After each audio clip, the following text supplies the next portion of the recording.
What's happening, Earthlings? This is Dan here with yet another video for shootandrag.com, and today we are going to be talking about your cell phone.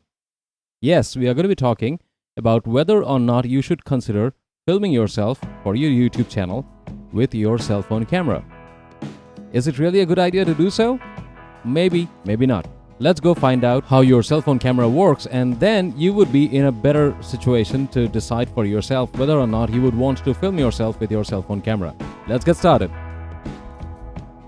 Okay, so you already have a cell phone, and chances are very high that your cell phone already has one camera, maybe two, maybe three, maybe five, and all of those cameras have fantastic specifications on paper. Maybe you have a 48 megapixel camera, one camera dedicated for portrait photography, one camera dedicated for video photography and whatnot. And these have great ISO settings, great low light aperture settings, meaning the cameras have very big apertures that would be capable of taking seemingly great footage even in low light conditions. And you have artificial intelligence inside your cameras that will be able to help your camera take sharp images even in low light situations. Now that's all good, and probably these are the reasons why you don't want to spend time or money looking for a dedicated camera for your YouTube videos, because you already have a cell phone camera and that is supposed to be really great. Now let's talk about some things that your cell phone company is never going to tell you. First of all, your cell phone camera or a bunch of cameras, all of those cameras have very small sensors. You need to understand that in order to take good video footage, the sensor size has to be big, at least 1 inch. If you have a sensor that is very small, then your camera would not be able to process all the light that is coming into the camera and turn that into a sharp image. What your cell phone camera does is it actually takes that image and lets artificial intelligence take over. Meaning your cell phone camera doesn't have a lot of hardware glass lens elements inside it to allow the camera to take sharp footage. So in a way, this is actually a robot sitting inside your phone that is actually taking the pictures and mixing it with different stuff and creating a footage that looks super awesome on your cell phone screen. And that is the next big problem, your cell phone screen. The screen and your camera are designed to work with one another. You take a footage, you view it on your cell phone screen, it's going to look awesome, but you take that same footage and you run it on a dedicated screen, maybe a huge computer or maybe a huge television set, and then you will start noticing video noise in the dark areas and a lot of blowouts in the highlight areas, because that video footage was never meant to be viewed on a huge screen. It was always meant to be seen on a small screen. So to sum it up, your cell phone camera is capable of taking great footage, but that footage has to be viewed on your cell phone screen itself. If you are seeing that on a bigger screen, then you would start seeing all the different problems that your camera has. Now, if you're planning to start a YouTube channel, you can't really expect all of your viewers to see your videos on their cell phone screens. They would be using computers, they would be using television screens and whatnot. So you have to keep that in mind.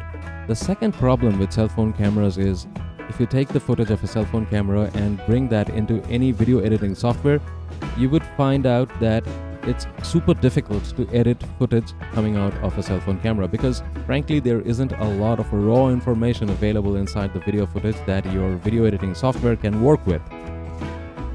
If you take a video footage in raw settings using a DSLR camera and put that into your video editing software, your software would have a lot of information to work with. So you can tweak different things, you can tweak the highlights, you can tweak the shadows, you can tweak the exposure and everything actually, and still have great footage.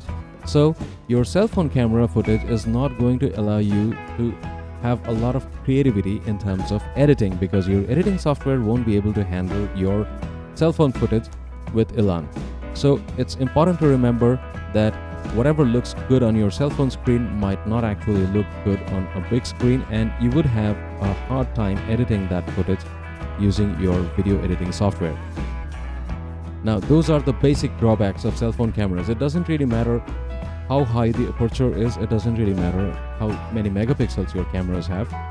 All that matters is whether or not your camera has a lot of hardware elements to process the picture and whether or not that picture is going to look good on a big screen.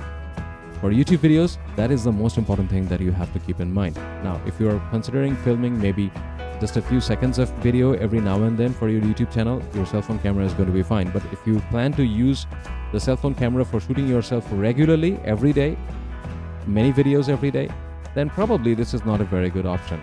If you can spend the money, go ahead and find yourself a point and shoot camera which would have a larger sensor, maybe not so many bells and whistles as your cell phone cameras have, but those cameras would give you better pictures any day, at least better than your cell phone cameras.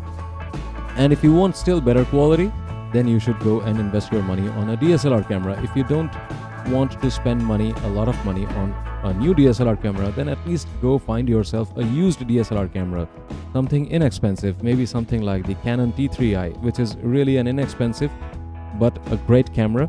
And you can find something used, maybe on eBay, maybe on Craigslist, and then you can use that camera. And later, when you have more money, you can actually spend that money on lenses. So you have better and faster lenses with which to shoot yourself, and that way you would be able to add more drama to your photography as well. So that would be my advice. If you're planning to use your cell phone camera, please reconsider that plan and start thinking in the direction of what you would like your channel to be like a few years down the line, a few months down the line. If you want to produce great content, then you have to invest money into it. And DSLR cameras are the best way to go. If you can't afford that, at least go and find yourself a point and shoot camera. And that would be better than your average cell phone camera.